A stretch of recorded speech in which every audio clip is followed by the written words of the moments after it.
Pagdating naman doon, siguro mga pagpasok kasi looban na doon sa banda kila rin eh. Meron doon ako napansin sa gilid ng kalsada naman na dalawang telang itim. Kailangan ko siyang direktahin. Hi guys, welcome back to my channel. This is Master Galao. Napapansin niyo po wala po akong mga upload masyado ngayon ng mga kababalaghan na pinupuntahan kong lugar dito po sa Pilipinas. Pero pangatlong upload na natin ito related sa content po kay Rene. Ngayon, meron po akong hindi na isama dun sa vlog na nangyari bago po ako makarating dun sa last burol niya. Anyway, guys, may magko-comment iba, hindi naman lahat maniniwala. Sasabihin nila na, nakikihype ka lang din eh. At kung makihype man ako, wala ka na doon, wala ka nang pakialam doon. Kasi ako, this is my channel eh. Kasi kumbaga, karapatan ko naman ding kung ano yung content na gusto ko. Hindi naman porket puro sementeryo na papalad mo sa akin, ay wala na akong karapatang makihype or makisabay sa nangyayari sa mundo, sa Pilipinas. Kasi yung story kasi niya ni Rene ay masasabi kong one of the beautiful story na inspiring story na magpapagising sa ilang utak ng kabataan dyan pagdating sa pangarap nila. Kasi yung iba kasing kabataan, alam mo naman, iba ha, walang ginawa kundi manghingi ng pera sa magulang, humingi ng ano sa magulang. Pero ang nakakatuwa lang, nagiging ano yung mga ilang kabataan ngayon pagdating sa kung sakaling kikita ang video ito, kasi yung unang in-upload ko pangalawa nag 200k views, 180k, wala po siyang earnings. Makikita nyo dyan sa screen, pakita ko yung ebidensya, wala po talaga siyang earnings. So kung kikita po ito, yung ibang kikitain ng video ay ibibigay natin doon sa mama ni Rene. Babalik tayo dun sa punto niya para sa update naman. Iiwasan ko magbanggit ng mga salita para hindi tayo maano ng YT. Kasi dito sa YT, ginawa mong topic uli yun, automatic earnings niya, ino-off niya. Lalo pag related sa topic yung nangyari doon nga kay Rene. Ano na kung hindi na isama katulad ng matawag. Naghihimay kasi ko nitong aking lulutuing alugbate with Darna. Nandito ako sa bahay ni Darna. Magpakita ka sandali, Jason. Tingnan nyo yung aking lulutuin mamaya. Kasi pabalik na ako ng Bulacan. Lalagyan natin ng sardinas, ligo. Ligo baka naman. Ikaw, Jason. Oh, laki ng gagi, ikakat ko yun. Yung mga nagsasabi na si Jason daw ba yung pinaparinggan ko na nakaraan na ikakat kong kaibigan, hindi ko yung kailangan paringgan, diretsuhin ko lang yan eh, i-chat ko lang yan. Pero wala naman dahilan para gawin ko sa kanya. Pero siya may dahilan para gawin sa akin yun. Dahil yung ginawa kong prank nung nakaraan, abangan nyo guys. Kawawa, pinauwi prank. Ano po ang title ng pinauwi prank?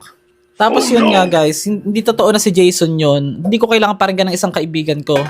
Kailangan ko siyang direktahin. Nandito ako sa bahay niya. Abangan yung house tour namin, guys. Ay, ang ganda, oh. Anong sekreto, son? Batiin mo mga subscriber natin sa YouTube na supportahan ka din ng channel mo. Binabati ko yung mga subscribers ko na ONU na please share my channel JHAYBANG J-Bang. Bakit parang channel? Ba't walang energy naman, son? Hindi naman talaga eh. So mapapansin nyo guys, yung dating maraming gilagid na may konting ngipin. Ngayon, tignan mo, nabawasan pa. Baka naman guys, supportahan natin yung kay Jason, yung channel ni Jason. Para pag kumita na siya, hindi siya manghihingi sa inyo pag kumita na siya, meron na siyang pang ng ngipin niya. Ba't ano mangyari sa ngipin mong bakla? Pagkagat ko ng manggang Indian mango na matigas, kinagat ko, hindi ko nahiwi, naputol. Iba yung kinagat mo ha. Diyos me. So yun guys, at abangan nyo yung international vlog namin ni Jason. So ganda ng forma dun. Para ka ng huli ng isda na ikaw yung naging isda. Charot. From my house to Tagum City, nagbiyahe po ako dyan ng halos 1 hour. Sa gitna po ng kalsada, mayroong hinangin doon na tela na itim. Nakatingin ako kasi syempre mapapansin ko siya na nasa gitna. Tinangay siya ng hangin. Kumbaga parang natangay doon sa gitna ng kalsada. Mula doon sa Tagum, papuntang Talacogon, mga ilang oras na lang yung biyahe. Nag-stop over kami doon sa isang bilihan and then nagkape kami. Nagulat ako kasi pagdating 1 hour bago kami makarating doon, meron dong ako napansin sa gilid ng kalsada naman na dalawang telang itim. Hinayaan ko lang as in Parang karaniwan. Pero tinitignan-tignan ko din eh. Pagdating naman doon, siguro mga pagpasok kasi looban na doon sa banda kala rin eh. Sa may bandang Agusan kasi yan. Sa San Franz yata yun. Kung di ako nagkakamali, pinaka-capital ng ano yan eh, ng Agusan del Sur. Nakakita uli ako ng dalawa uli na itim na tela na magkapatong. Magkapatong naman sila na itim na tela. And guys, bakit magtatanong yung iba, magtataka bakit hindi ko to naisama? Kasi nga guys, ano din ako eh, hindi din ako nag-sink in sa akin lahat yung mga yun, syempre. Ngayon ko lang na-realize, sabi ko, bakit kaya ganun? No, bakit kaya nakakita ko ng ganun? Yun ang naisip ko lang din. And lately, nakapaglibing na ako, nakauwi na ako ng Davao, tapos dumadaan pa rin sa feed ko si Rene, naiiyak pa rin ako kasi syempre comment below, 'di ba? Isa ka sa umiyak din kahit naman hindi natin ka mag-anak siya, 'di ba? Kasi dun sa hahanga ka dun sa story ng buhay niya. Nagulat ako mga master na late ko na realize nung makauwi na ako ng bahay, doon ko lang naalala na yung lahat ng nangyari na oo nga no, bakit nakakita ko ng itim na tela sa kalsada na pare-parehas? Sa tingin ko, parang senyalis yun eh, di ba? Yung nakita na yun, yung parang pagluluksa. Ang meaning, marami kasing meaning yung ano guys eh, yung itim na bagay. Pwedeng pagluluksa, pwedeng bighati, or basta something negative pag sinabi nga nilang itim. Eh, sakto, dalawa pa sila, di ba? Dalawa silang nawala. Yun lang guys, kung ano masasabi niyo comment below. Tsaka yung kikitain po nitong video is ihahatid natin dun sa mama ni Rene. Kung isi-share nyo ito, ilalike nyo tong video. And syempre, yan, katunayan na yung una kong vlog na ginawa ay wala pong kinita yun.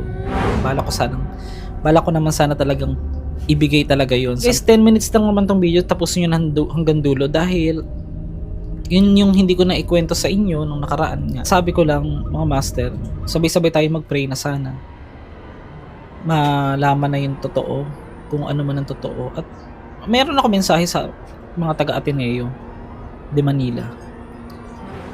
Kilalang paaralan po kayo. Ako hindi po ako nakapagtapos ng pag-aaral. Pero sana naman, lahat ng mga bagong lalahok, lalo na sa mga, kung meron kayong team building, ay makipag-cooperate po kayo muna ng maayos bago nyo po gawin ang isang bagay. Lalo na dapat kasama ang connection sa mga magulang importante. Dahil kayo po, hindi po kayo ang nagpuyat dyan, hindi po kayo nagpawis dyan, nagbigay ng pagod para palakihin yung bata na ng mga estudyante na yan, kahit sino man, kahit hindi pa si Rene, na sa isang iglap lang, sa mga pagkukulang po ninyo, eh, ganun po yung nangyari. Kasi, nanggigigil na ako, malapit ko nang gamitin yung walis sa likod ko, oh. Sasakay na ako. Ba't kasi display mo yung walis? Dilagay ko na ka sa gilid, Jason eh. Ikaw talaga. Di, okay na, nakita na eh. Kakat ka pa ba yan? Din, may pagkakamali. Jason, ilang percent ang pagkakamali ng ospital, ng Ateneo dito sa tingin mo? 80%. O, di ba? 80% ang kanilang pagkakamali. Porkit scholar. Ayun na. No, porkit scholar, pwede na nila gawin lahat. Porket scholar, Pwede na nila gawin lahat. correct. Tignan mo yung aming ulam dyan, oh. Yan. Healthy living muna kami ni Jason, and then barbecue later.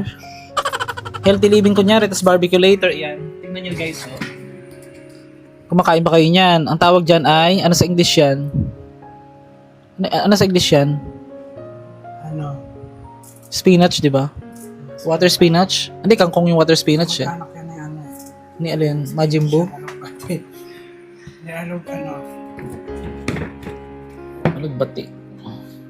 Yun guys, talagang masasabi ko sa inyo. Kasi, i-congrats natin si Jason dahil may sarili na siyang bahay. I'm very proud na hindi niya inuna yung pakikipagchismisan, inuna niya munang magkabahay. Hindi niya inuna yung pangingialam ng buhay ng may buhay. Bago magkaroon ng sariling bahay. Yan ang aking BFF na tunay. Kasi hindi naman nakikita yung sa palagi mong kasamang isang tao, di ba mga master? At kami ni Jason, bihira man kami magkita nito at ganun din, bihira lang din kami magplastikan talaga. Ay, oo nga pala no. Shoutout namin si Ate Rain. How Ate Rain? Shoutout. Ito na yung kaibigan mong hilaw. Na napakahilig. Yun na naman, tumatawag na naman yung mga babylets. Babylets. Utang ba yan? So yun, thank you so much guys. And ayun, wala ka bang message sa iba? Salamat ka. Thank you sa mga patuloy na nanonood. Hinahanap ko. Pasalamatan mo yung hinahanap ka. Thank you sa mga naghahanap sa akin kahit pilit ako nagtatago. At umaasa na balang araw ay magiging full-time vlogger din ako. Ikaw lang ito makulit eh. Dati pa kita inaaya eh. Ang dami mo na exposure sa akin. Ang daming naghahanap sa'yo.